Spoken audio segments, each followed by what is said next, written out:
Mtazamaji wa Top Town Media, leo ni tarehe 8 mwezi Mei 2026. Top Town Media tupo Igwachanya hapa na tupo kwa jambo moja tu, ni siku ya mahafali ya pili ya hapa GMAS Fashion Academy. Na hapa kabla ya kujua walichotuandalia katika mahafali yao, niko naye mkurugenzi wa GMAS Fashion Academy kutujuza au kutujulisha mafupi kabla ya muda utakavojiri wa kwenda kuangalia kipi walichokiandaa katika mahafali ya pili ya msimu huu 2026. Niko naye hapa, naitwa Mzee wa Tatu, ungana nami mwanzo mpaka mwisho, lakini usisahau tu nyuma ya kamera tuko naye Kevo Mnyama. Bwana mkurugenzi. Naam. Karibu sana. Asante sana, nashukuru. Okay, majina rasmi naitwa Amasa Godfrey Ngogo. Mimi ni mzaliwa wa hapa Igwachanya. Okay. Ila kwa jina la kazi ni Mr. GMAS. Hilo ndo nafahamika zaidi kuliko jina langu halisi. Asante. Hebu tunaomba utupe historia japo kwa ufupi ya kituo chako cha kudesign mavazi. Okay. Kwanza historia sio ndefu sana, ila ilianza baada ya mimi, wakati mimi najaribu kufuatilia kutaka na kujifunza. Nilikutana na changamoto.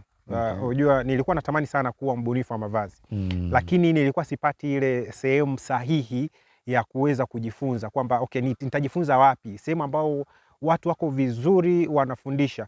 Kwa hiyo nilikuwa naenda tu kwa mafundi wa kawaida hawa, lakini nakuta wao wanapiga chenga.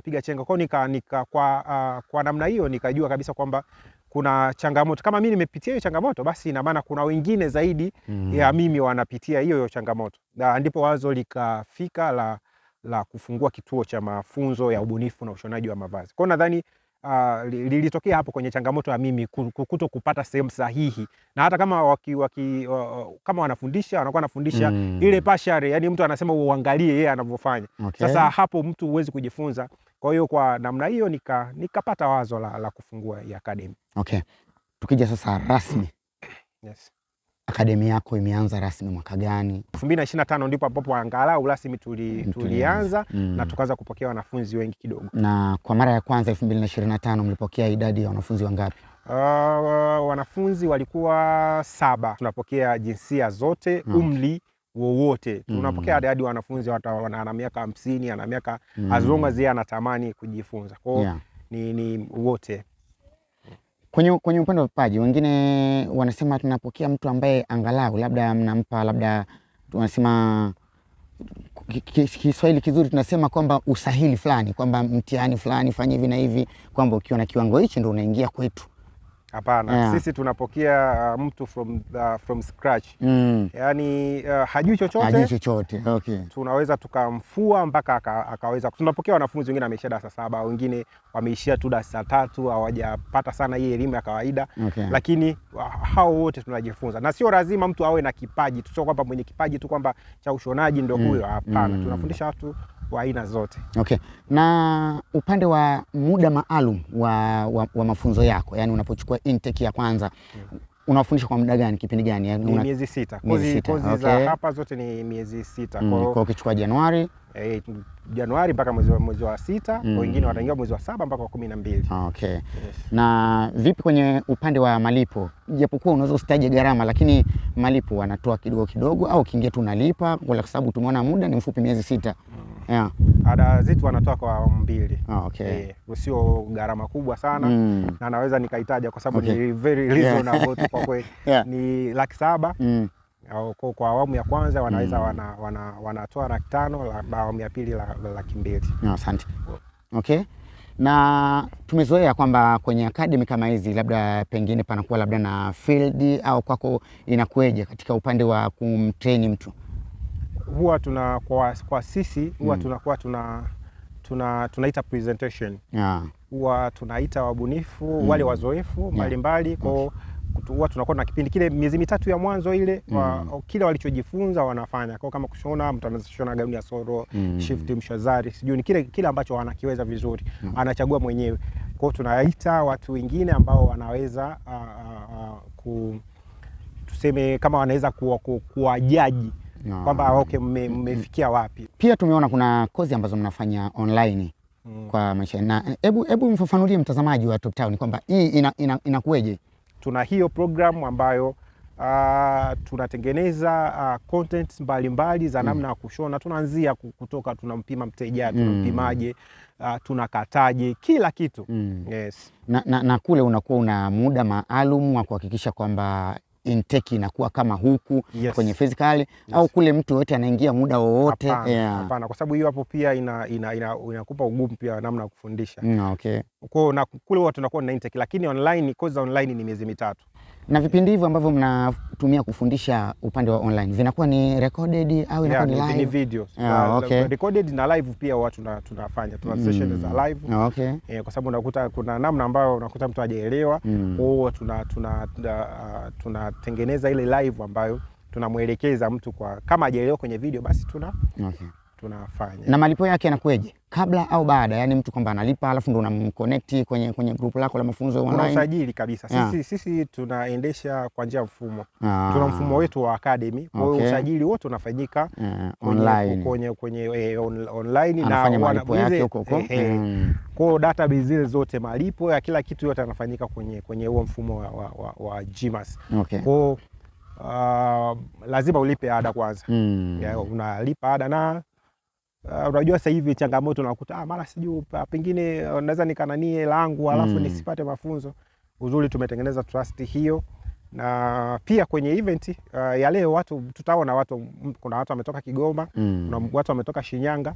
Walitengeneza wakatuamini, wakalipa na tumewafundisha na tutaona success stories zao leo, tutawasikia. Okay. Yes. Nini matarajio ya hapa GMAS Fashion Academy? Matarajio tunayo makubwa. Tunatamani tuwe chuo kiwe ni chuo kikubwa. Ndio. Kwa Tanzania.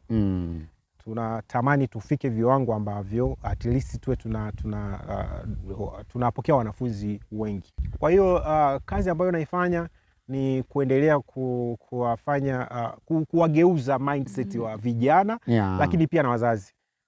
Kwamba ukiwekeza kwa ukubwa kwenye ushonaji ni kazi nzuri sana na ni kazi ambayo inalipa. Labda hapo nikudodose kidogo, kuna tofauti gani ya vazi ambalo unaenda kulinunua dukani ambalo limeandaliwa kiwandani pasipokuwa na vipimo vya mtu maalum ambaye anakuja kulivaa na hili ambayo umempima mtu ambaye ndio anaenda kulivaa muhusika kabisa? Kuna tofauti gani hapo? Kama ulivyosema, kwanza kama dukani ina maana ina vipimo ambavyo ni standard measurement. Yaani ni vipimo ambavyo washakaa chini wakafikiria kwamba ndio maana unakutaga kuna XL sijui XL. Kuna vipimo vyake ambavyo viko tayari wao wanakata kwa kutumia hivyo. Sasa utofauti wa nguo ya dukani na huku ni kwamba sisi tunamface mteja moja kwa moja. Tunamwambia okay, unataka nguo ya aina fulani, unataka nguo ya kitambaa fulani, unataka kuchanganya kwa namna fulani. Kwa hiyo tunampa mteja kulingana na kile ambacho anakitaka. Tofauti na dukani ni nguo ambayo tayari ishatengenezwa, kwa hiyo inabidi ufuate kile ambacho kimeshatengenezwa tayari. Okay. Lakini kwa hiyo tofauti ni huo kwamba huku sisi utachagua chochote unachotaka, aina uchanganywe namna gani, ishono kivipi, iwe ndefu upande mmoja, kwa design za namna zozote. Lakini issue ya dukani ni kwamba tayari ishatengenezwa. Kwa hiyo huo ndio tofauti mkubwa. Asante. Na pengine Tanzania tumezoea kwamba kile kinachotoka kiwandani ndio kinakuwa gharama zaidi. Inafika mahali hata mimi nikija ukiniambia suti yangu 500,000 ya kushona mbele ingekuwa dukani sawa. Hii inakaeje? Kwa nini watu wanakuwa kama vile wanashusha thamani nguo ya kushona kuliko ya dukani? Kama ingekuwa ya kuagiza sawa, lakini sasa mbona lakini umeshona? Mbona umenishonea tu bei gani? Sasa kama nilivyosema ni kwamba ni issue inakuja tu vile kwamba mtu anaona kabisa kwamba ushonaji ni kama hapana, lakini pia anabisha hivyo ni kutokana pengine hata na mazingira yako. Kiwango cha wewe cha kushona, ulivyoiweka ofisi, unavyojali kazi yako. Lakini kwa mfano kama uko very systematic, yani mtu hata ukitaja tunashona magauni ya 1.5 milioni 2 hadi yanafika hapo. Lakini mtu hawezi kukubali kutoa hela yake kama uko uchochoroni. Yani wewe kwenye hiyo ofisi yako unauza na karanga, unauza na ndizi, yani aone kabisa mimi natoa milioni 2 naona kuna ubuyu hapa, nitatolewa nguo ya namna gani?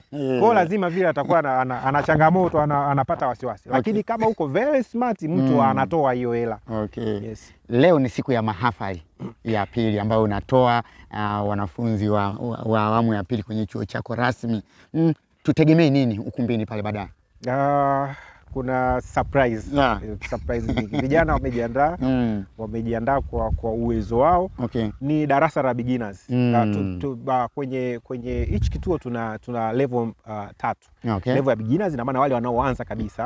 Alafu tuna level ya pili ni bride, wale ambao wanashona nguo za maharusi za nini. Alafu tuna level ya 3 ni suit class, kwa ajili special kwa ajili ya suit tu. Okay. Kwa hiyo hawa ni ambao wanaanza. Mtu alitoka huko hajui chochote ndani ya miezi 6. Kwa tutaenda kuona uwezo wao, ubunifu wao ndani ya miezi 6 wamejifunza nini. Kwa tutegemee mambo mazuri, tutegemee kufurahi, tutegemee kuenjoy. Vitu vingi wameviandaa. Mavazi aina mbalimbali wameandaa. Kwa hiyo tutaona kabisa leo. Tumeona pale kwenye ukumbi maandalizi yanavyoanza, kama vile kuna stage ambayo inakuwa ni maalum kwa ajili ya kuonyesha yale mavazi. Yes. Mavazi yale wanavyoyaonyesha panakuwa na competition, yani kuonyesha kwamba labda huyu anakuwa ndo kashinda, mshindi, zawadi. Vipi mipanga ile ili kuwapa motisha? Hiyo ipo. Tutawapa tuzo. Okay. Kuna wale washindi tu, tuna kategori mbalimbali. Tuna kategori counter suit, kuna kitenge dress, kuna bridal. Kwa hiyo wameshona categories tofauti. Tutaona, yani kwa hiyo panakuwa na judges kabisa ambao wanapa maxi kulingana na ubunifu wake. Yes, judge watakuwepo na tutawaona. Lakini sisi judgment yetu tulishaanza toka mwanzo. Kwa kadi tunavyoendelea tunajua yuko hivi, yuko mzuri kwenye aina hii ya nguo, yuko hivi. Kwa hiyo tutaona hivyo vyote. Pengine tumezoea kwenye hafla kama hizi ambazo umesema zinakuwa na competition kwenye uonyesho wa mavazi, panakuwa na majudges kutoka nje na eneo hili, ili kuepuka ile kusema fulani kapendelewa, bwana ilikuwa sio hivi. Wewe vipi majaji wametokea wapi? Majaji wapo, wametokea sehemu mbalimbali. Okay. Na wengine wametoka Morogoro, wametoka Njombe hii, tutawaona. Wako tofauti kabisa. Ile mambo upendeleo kwamba mpendelea kijana wa fulani yule huyo wa fulani wanajuana. Hatuwezi kuona hicho. Yaani uwezo wako ndio utasema. Okay. Yes. Mbali na mavazi, maonyesho hayo pia, kipi kingine upande labda ameandaa labda kwa upande wa burudani au vitu vingine ambavyo vimeandaa? Burudani zipo. Kuna waimbaji mbalimbali wa nyimbo za Injili watakuwepo hapa, watatupa burudani. Okay. Kwa watakuwepo. Dada yangu Teresia toka Makambako anaitwa Teresia Bundara. Atakuwepo leo. Tutafurahi na nyimbo zake nyingi za kutosha. Kuna Pastor Augustine pia atakuwepo hapa. Okay. Yes, waimbaji mbalimbali watakuwepo. Asante. Nafahamu kwamba wewe kwa sababu unatoa pia mafunzo yako kwa njia ya mitandao, basi unaweza kaongea na mtazamaji ili kwa yule ambaye bado hajui GMAS wanapatikanaje kwenye mitandao, kwa majina gani, wapi, mitandao gani ya social media, basi ni muda wako. Hebu waambie pale kwamba unapatikanaje na inakweje. Asante. Sisi kwa mtandaoni tunapatikana kwa GFA Tanzania. Kwa hiyo ukiandika GFA_Tanzania utatupata pale, lakini namba simu 0758 566896. Kwa hiyo ukipata wasaa kabisa unaweza ukatutafuta muda wowote ukitutafuta. Na nipende kuchukua fursa hii pia kuwakaribisha kwa intake ya mwezi wa 7. Sasa hivi tuko mwezi wa 5, ndio tukishamaliza hili tukio tunaanza kupokea wanafunzi kwa ajili ya intake ya mwezi wa 7. Uje ujifunze kwetu, na leo nadhani kila ambacho mtakiona kinaweza kikakupa ushawishi wa wewe kwa nini uchague GMAS Fashion Academy. Ni kituo ambacho tumejidhatiti kwa namna kujifunza, lakini tunafundisha kwa vitendo zaidi. Yani kwa 90% tunafundisha kwa vitendo na majaribio wanafunzi wanafanya kwa ukubwa. Kwa hiyo karibu sana ndugu mtazamaji. Sisi tuko Igwachanya Wanging'ombe, mkoa wa Njombe. Asante sana.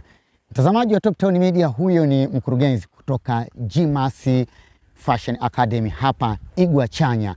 Tulikuwa naye katika kipindi chetu siku ya leo, lakini usiondoke katika luninga yako, mambo yanazidi kuwa moto. Lakini ukitaka kujua kipi ambacho kinakwenda kutokea, tupo live kupitia mitandao yetu ya kijamii kuanzia Instagram, TikTok, Facebook na pia kwenye group letu la WhatsApp. Utakuwa unaona hatua kwa hatua katika ukumbi wetu. Tuko hapa, naitwa Mzee wa Tatu. Shukrani kwa kuendelea kuwa nami mpaka baadaye sana. Lakini usisahau tu bado tuko naye nyuma ya kamera Kevo Mnyama.